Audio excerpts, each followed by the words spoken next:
So for whatever reason, YouTube decided to remove my trigger bar and sear gap video. Sorry for those of you who are looking for some help with that. If you still need help, you can, send me a comment. Using iron nitrate to bring out the curl and the warm color in, we'll call it a baseball bat. Again, just for the purposes of this video, this is for dyeing a baseball bat.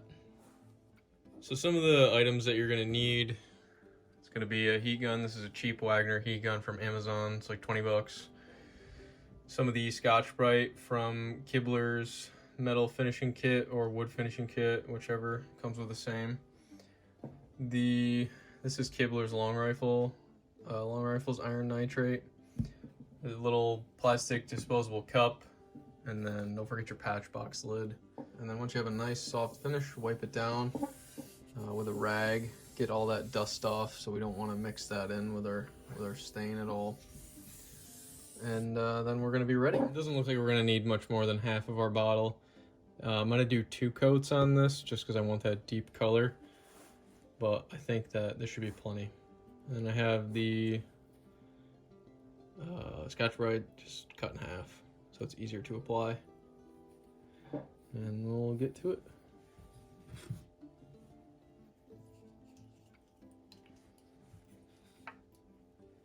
You want to make sure that you're staying out of the inlets.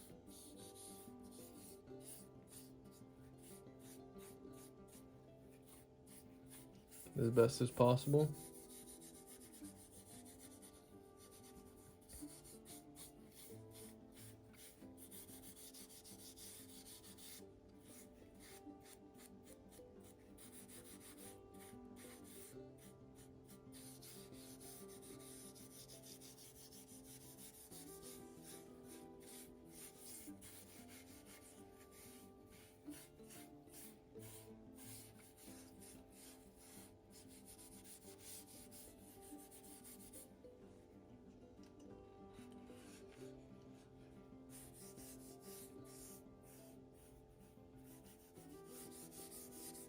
This baseball bat is really going to look nice, I think, once this is completed.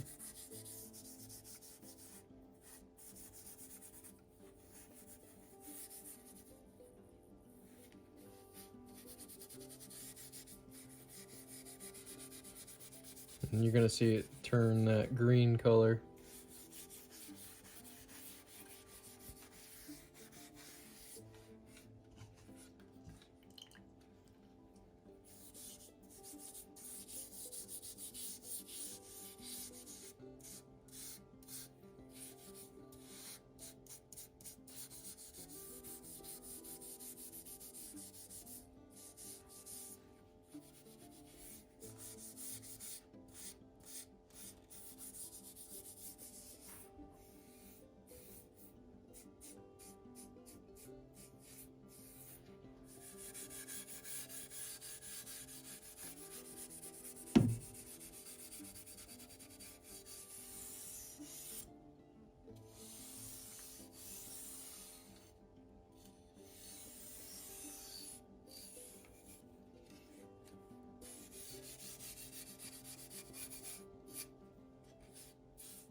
Once you get it completely covered, you'll see some spots that have some pooling on it. Just go ahead and hit it with a rag, clean that up.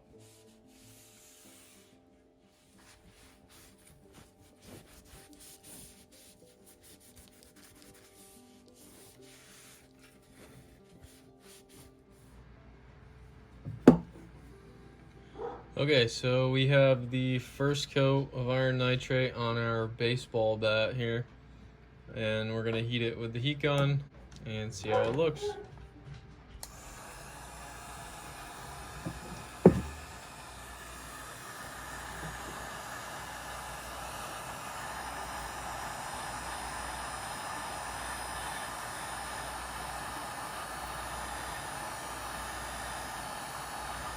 So I switched over to this cool LED shop light, which will help me see the tones a little more easily. We're going to bump it up to high, see if that will help it speed up the process here.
That's not good.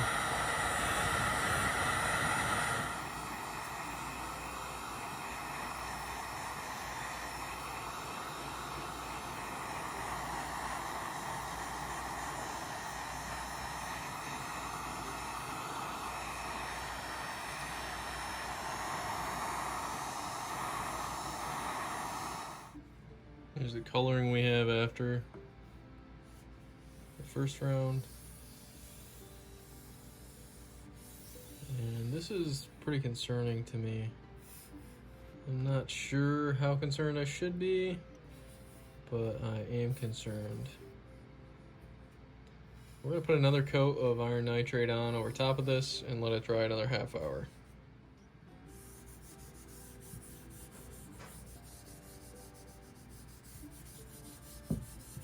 This really is looking beautiful already.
See, it's already drying pretty quickly just because of the residual heat.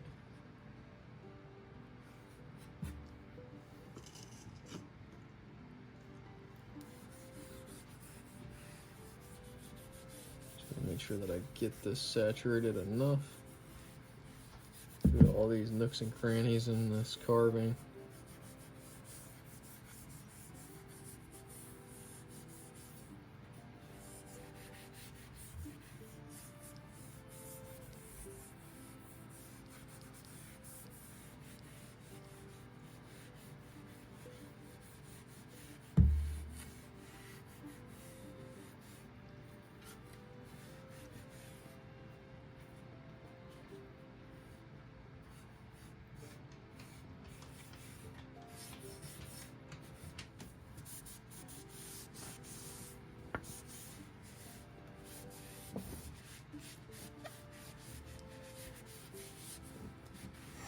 Don't forget your patch box lid.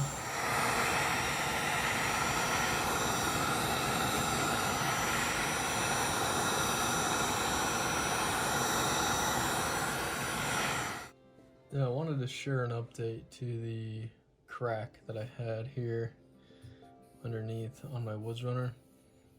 I ended up trying to fill it with super glue, which didn't work.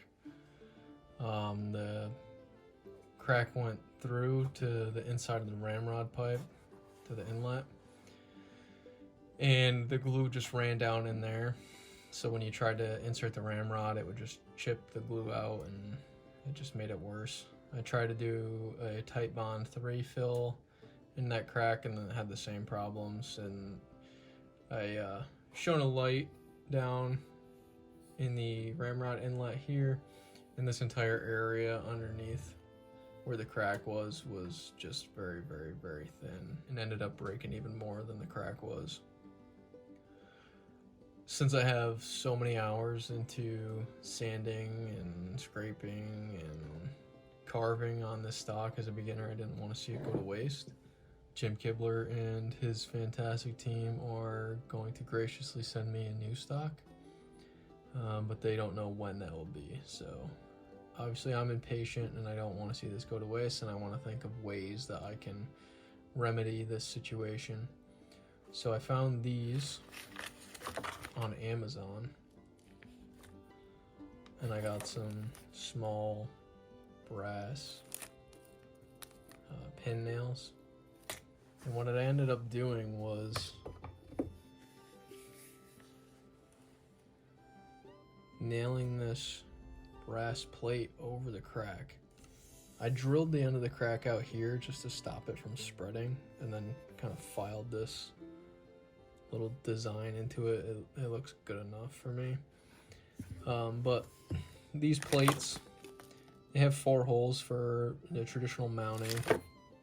These, just take some of the brass screws while the plate's off the rifle, hammer those flat on there, fill in those holes, and then I just drilled these each individually. Anneal it by heating and then cooling rapidly, and then shape it to fit the rifle. You know, take it off, hit it with the ball peen, get some of these curves in here, set it on there, see what needs to be bent, see which way things need to go. And that ended up covering that big crack, and it's much more sturdy. However, I learned the hard way. I should have done the hammering with the barrel installed. When I was doing the hammering of these pin nails, the barrel channel was unsupported, and I ended up getting a crack here, small crack that does not go into the barrel channel, thankfully, just runs along the side, and then another smaller one here. I ended up repairing these with some Titebond 3 and clamping them overnight, and it seems to have held fairly strongly. There's no play or anything in them anymore. So I'm going to call that a win for this stock. This stock right now has 2 coats of Kibler's gun stock finish. And like I said, I'm just glad that I was able to come up with some sort of solution to this issue, and honestly probably made the gun even stronger than it was without the brass in there. And I do like the way it looks, even with the engraving that it comes with straight from Amazon. Like, looks pretty factory to a long rifle. So we'll do that 3rd coat now. I don't have any gloves handy, so I'm just using this plastic bag for now, just to keep this stuff from sticking to my hands. But if you do it barehanded, your hands will have a nice sticky sheen to them at the end of the night that will not come off with soap and water.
Alright, I've got some decent coverage with that.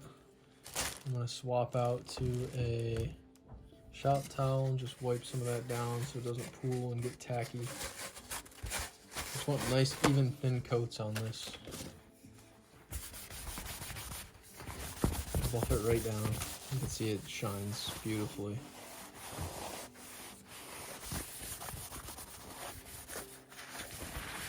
If you don't do this and you leave it wet, especially in these engravings, it will dry and look tacky and raised. So you want to come in here with your rag and just buff it down, sheen it up, give it a little bit of elbow grease.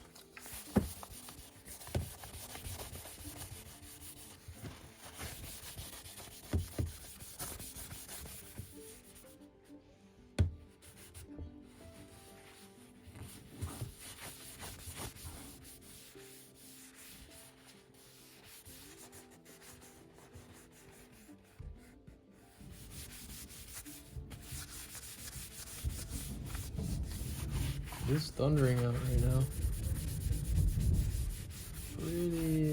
Pretty intensely fitting for the black powder rifle we're working on here.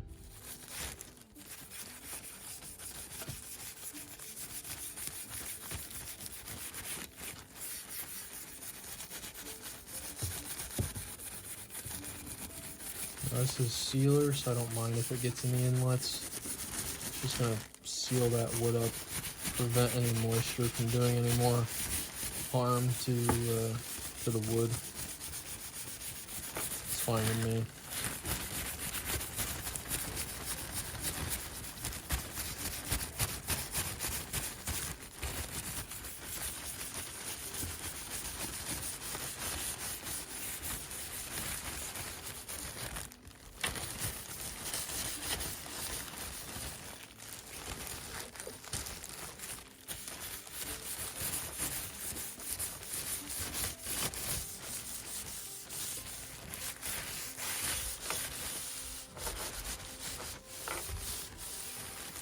Started wiping.